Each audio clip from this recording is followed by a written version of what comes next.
Good evening, it's Facebook Love number 208.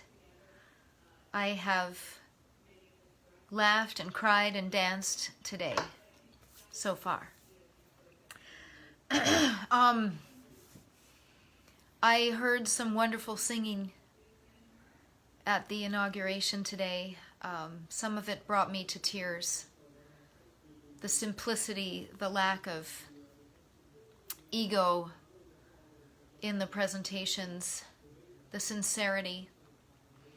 And then a young woman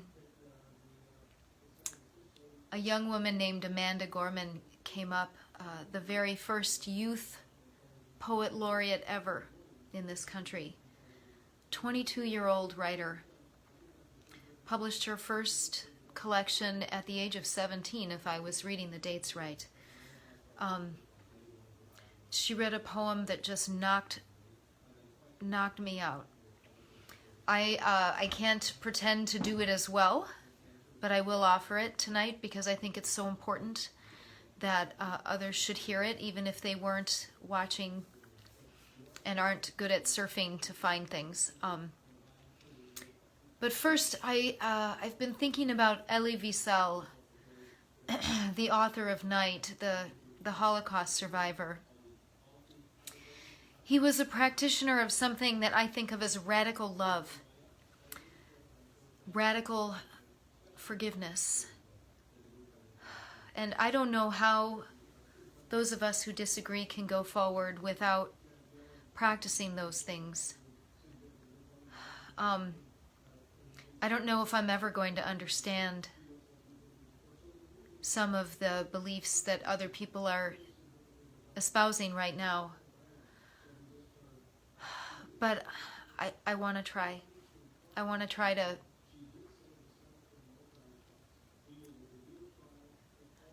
to follow the best examples. So I was looking at some of Elie Wiesel's quotes just to fill myself up, and here's one. The opposite of love is not hate, it's indifference. The opposite of art is not ugliness, it's indifference. The opposite of faith is not heresy, it's indifference. And the opposite of life is not death, it's indifference. I think about that, and I think about those who still say, oh, no, I don't care about politics. Here's how I feel about that. I think you're labeling politics with a meaning that it's somehow dirty or distasteful, when actually being political is being involved as a citizen.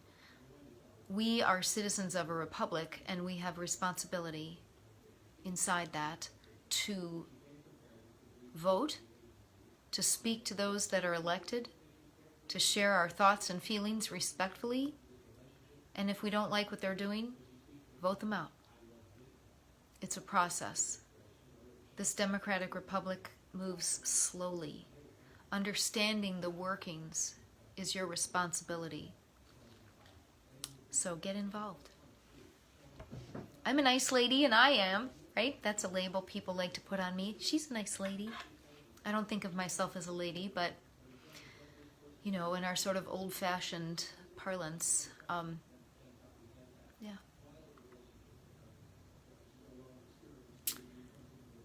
You can look up Elie Wiesel. So I'm going to try to read this beautiful poem by Amanda Gorman, a young woman from California. Her version is fierce and beautiful, but here's an attempt. The hill we climb. When the day comes, we ask ourselves, where can we find light in this never-ending shade? The loss we carry, a sea we must wade. We braved the belly of the beast. We've learned that quiet isn't always peace, and the norms and notions of what just is isn't always justice. And yet, the dawn is ours before we knew it. Somehow we do it. Somehow we've weathered and witnessed a nation that isn't broken, but simply unfinished. We, the successors of a country and a time where a skinny black girl descended from slaves and raised by a single mother can dream of becoming president only to find herself reciting for one. And yes, we are far from polished, far from pristine, but that doesn't mean we are striving to form a union that is perfect. We are striving to forge our union with purpose, to compose a country committed to all cultures, colors, characters, and conditions of man. And so we lift our gazes not to what stands between us, but what stands before us. We close the divide because we know to put our future first, we must first put our differences aside. We lay down our arms so we can reach out our arms to one another. We seek harm to none and harmony for all.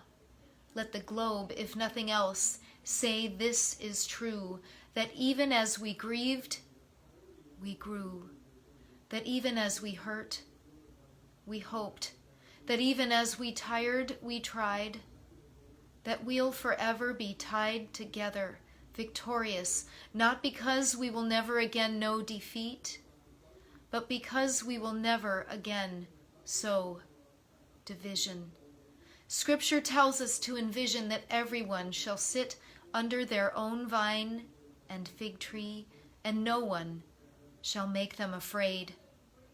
If we're to live up to our own time, then victory won't lighten the blade, but in all the bridges we've made, that is the promise to glade the hill we climb if only we dare. It's because being American is more than a pride we inherit. It's the past we stepped into and how we repair it. We've seen a force that would shatter our nation rather than share it, would destroy our country if it meant delaying democracy. And this effort very nearly succeeded. But while democracy can be periodically delayed, it can never be permanently defeated.